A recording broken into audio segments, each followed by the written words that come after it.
Round news. महाराष्ट्रातील सत्ताधारी भाजप सेना पक्षाची सत्ता असलेल्या सरकारमधील आमदार आणि पालकमंत्री असलेल्या जळगाव शहरातून एक धक्कादायक बातमी समोर आली आहे। सविस्तर वृत्त असं की जळगाव सर्वे सिटी नंबर 6106 या मालमत्तेच्या वारस हक्कावरून पेच निर्माण होऊन एका महिलेने चुकीची माहिती देऊन प्रशासनाची फसवणूक केल्याचा संशय व्यक्त केला गेला आहे।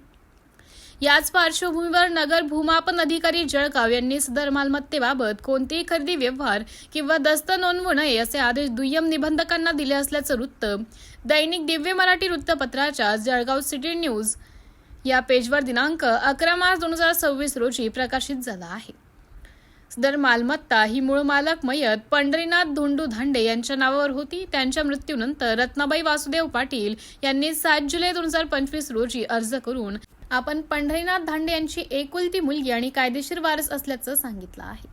या माहितीच्या आधारे महसूल विभागाने त्यांच्या नावे वारस नोंद मंजूर केल्याचंही नगर भूमापन अधिकारी जळगाव यांनी दिव्य मराठी वृत्तपत्राला दिलेल्या माहितीनुसार समोर आले आहे।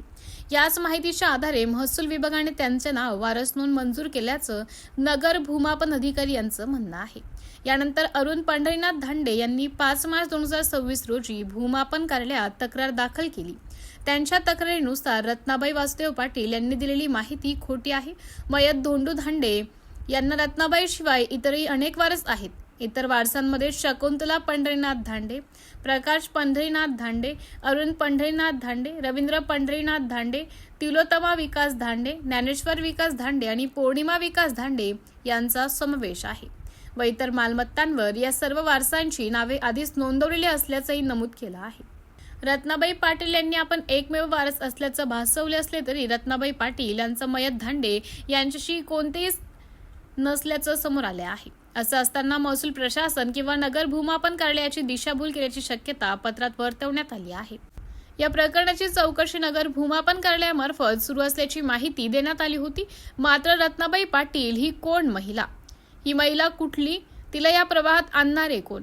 या प्रश्नासह रत्नाबाई वासुदेव पाटील या महिलेने मयतास वारस नोंदवणे कामी संबंधित विभागाला सादर केलेल्या कागदपत्रांची पडताळणी नगर भूमापन किंवा महसूल विभाग यांनी कशी केली? कोणत्या वैध दस्तऐवजाच्या आधारे रत्नाबाई पाटील यांना वारस लावले? जर रत्नाबाई पाटील यांनी वारस लावणे कामी प्रशासनाची फसवणूक केली आहे तर संबंधित कार्यालयाने पोलिसात फसवणुकीचा गुन्हा दाखल केला का? जर रत्नाबाई पाटील यांनी प्रशासनाची फसवणूक केली आहे तर त्यांना वाचवणारे ते लोक कोण आहेत? असे प्रश्न निर्माण झाले आहेत। नगर भूमापन कार्यालय व महसूल प्रशासन हे या प्रकारामुळे जबाबदार नाही का? यात जे कोणी जबाबदार असतील त्यांच्यावर कायदेशीर कारवाई होणार का? अशी सर्वसामान्य जनतेत चर्चा सुरू आहे। पोलीस राऊंड न्यूजचे मुख्य संपादक शेखर सोनवणे यांचा रिपोर्ट, जळगाव, महाराष्ट्र।